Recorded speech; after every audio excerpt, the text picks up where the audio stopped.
Paliwanag ng mayor ng lokal na pamahalaan at ng DNR tungkol sa naturang resort.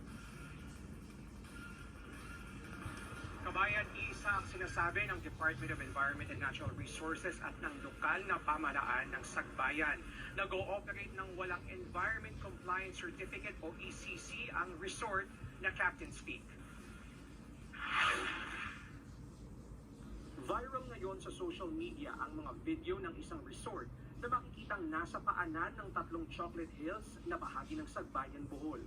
Ito ang Captain's Peak Resort na kumpleto sa swimming pool, water slides at mga cottage.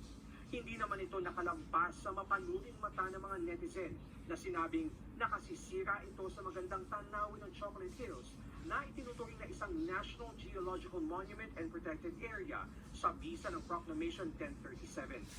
Layo ng proklamasyon na pangalagaan at protektahan ang biodiversity at environmental integrity ng Chocolate Hills.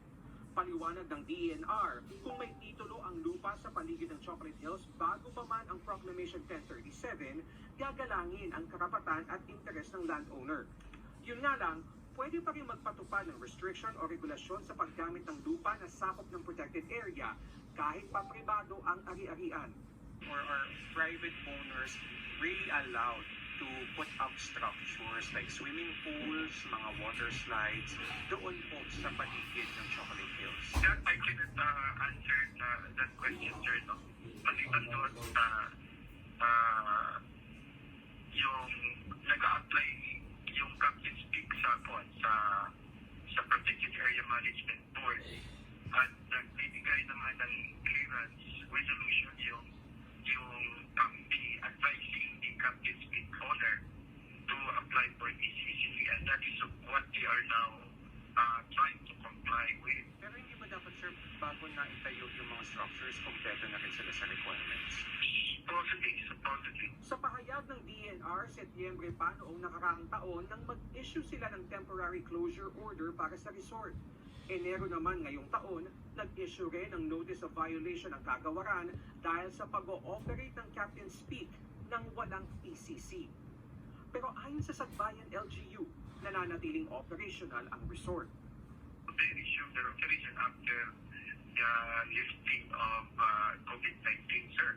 Sa panayam naman sa Teleradyo Serbisyo, nanawagan si Attorney Jamie Villamor, ang chairperson ng Committee on Natural Resources and Environmental Protection ng Sangguniang Pandalawigan ng Bohol na rebisahin ang ilan sa mga anyay malabong patakaran ng DENR sa pag-develop ng mga protected area. In this case, pwede lang na 20% of the area from the baseline to the tip of the hill lang daw yung pwede po nilang galawin for development. 20% is relative, 20% is subjective. Kung mataas ang hill, mataas din yung nagagamit po natin doon sa area. We strongly advise PAMPI to revise that guideline. We want na doon mismo sa area na yon, hindi po siya dapat na may development. Si Senador Nancy Binay naman na chairperson ng Senate Committee on Tourism, nais pagpaliwanagin ang DENR at lokal na pamahalaan kung paano ito napayagang maitayo. Naghain na siya ng resolusyon para imbestigahan ang pagpapatayo ng mga estruktura sa loob ng protected area.